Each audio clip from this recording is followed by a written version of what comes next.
Sejumlah kerabat dari elit politik di negeri ini bertarung dalam kontestasi pemilihan kepala daerah 2020. Ada anak dan menantu presiden, putri wakil presiden, kerabat, pejabat negara hingga anak dan ponakan dari pejabat negara. Lalu bagaimana peluang mereka di pilkada serentak ini? Sudah hadir bersama kami pakar komunikasi politik kedai kopi Henry Satrio dan Direktur Lingkar Madani Indonesia Ray Rangkuti. Bang Henry, Bang Ray, apa kabar? Baik, baik Andro. Baik, Bang Ray, apa kabar? Baik, alhamdulillah. Saya ke Bang Henry dulu. Bang Henry, saat ini Gibran sudah mengungguli di pilkada serentak di Surakarta, yaitu wali kota. Lalu melihatnya ini seperti apa? Bagaimana dengan peluang ke depannya jika benar-benar memang sudah saat ini memimpin begitu? Ya, kalau ditanya peluang ke depannya, kalau saat ini memimpin ya dia wali kota nantinya.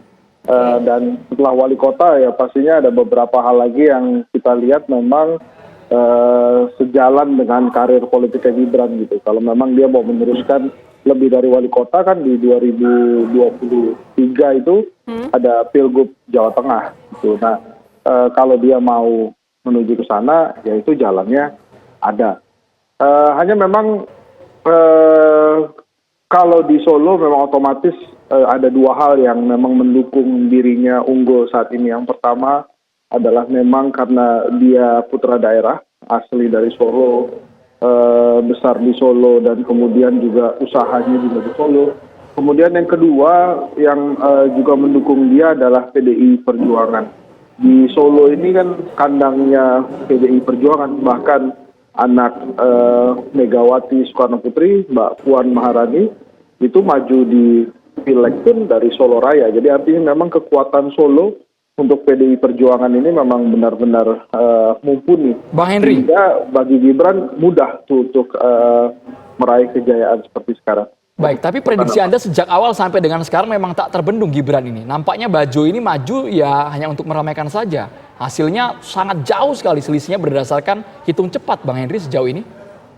Ya, memang hampir seluruh partai politik ya, kecuali hanya PKS kalau nggak salah, itu memang mendukung Gibran. Jadi secara politik memang sudah sangat kuat sekali, Andro. Dan seperti yang saya katakan tadi bahwa Solo itu memang kandangnya PDI Perjuangan, ibarat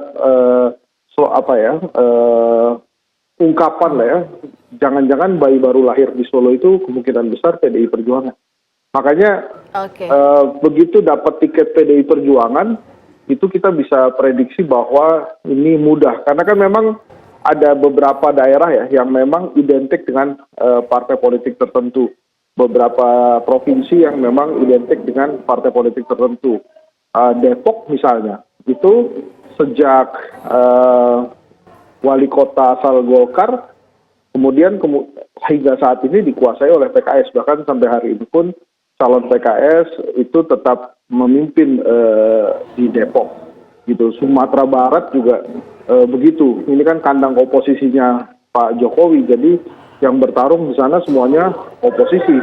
Ada Demokrat, kemudian Gerindra dan PKS. Sampai saat ini menurut hasil hitung cepat, PKS juga, pasangan PKS Pak Buya Mahyaldi juga di sana unggul. Jadi memang ada identik dengan beberapa partai politik di beberapa daerah, Sira dan Andrew. Baik, Bang Ray, perspektif Anda mengenai peluang politik Gibran Raka Buming Raka dan juga saat ini sudah sangat unggul jauh sekali. Ya, halo? Bang Ray sudah mendengar suara kami? Ya, saya dengar. Oke, pandangan Bang Ray sendiri mengenai Gibran Raka Buming Raka yang saat ini sudah sangat unggul sekali. Ya, kalau Gibran itu kan sebetulnya menariknya bukan soal menangnya gitu. Tapi menariknya itu bahwa beliau ini adalah anak seorang presiden gitu. Kalau begitu yang menyatakan dirinya maju, ya semua orang saya pikir sudah menyatakan bahwa Gibran ini tidak akan terbendung. Itu menang. Justru menurut saya ya, lawan politiknya itu bukanlah yang sekarang ini sebetulnya gitu. Lawan politiknya yang berat itu adalah kota kosong. Kalau sekiranya Gibran saat itu melawan semacam kota kosong, besar kemungkinan akan apa namanya ya, ada kemungkinan tidak ya ada sesuatu lah yang menurut kita layak diperbincangkan gitu. Tapi mengingat bahwa yang melawan Gibran ini dengan tokoh seperti sekarang ini, ya akhirnya Gibran seperti kita ketahui relatif mendapatkan kemenangan yang begitu telak.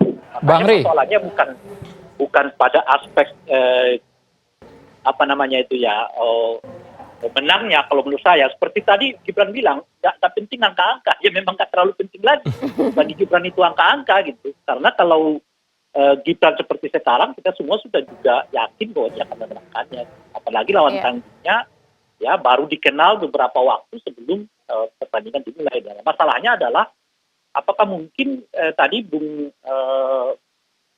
apa namanya sudah menyebutkan ya dalam banyak asumsi, bahwa bukan asumsi, keyakinan bahwa Gibran ini akan menang. Tapi saya kira variabel bahwa Gibran itu anak presiden juga nggak bisa dihilangkan, bahwa popularitas Gibran, ya kemudian juga apa namanya itu ya kemenangan yang sekarang tidak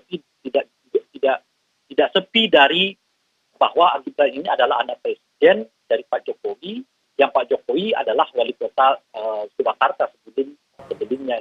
Jadi sumbangsih itu terhadap kemenangan Pak Jokowi menurut saya juga tidak sedikit ya. Berapa persen ya itu kita tidak tahu. Tapi umumnya orang mengenal Gibran itu karena Gibran adalah anak presiden, bukan karena Gibran sebagai Gibran. Baik Bang Rey, nanti ini menarik sekali kalau kita bahas karena bukan hanya di Solo saja, tapi ada juga di Tangerang Selatan, ada juga di Medan Sumatera Utara yang berdasarkan hasil hitung cepat sore hari ini, Bobi Nasution, menantunya presiden juga unggul di sana. Apakah lingkaran kekerabatan ini sangat mempengaruhi pemilih di daerahnya masing-masing? Usai jeda berikut ini hanya di Kabar Petang pemirsa.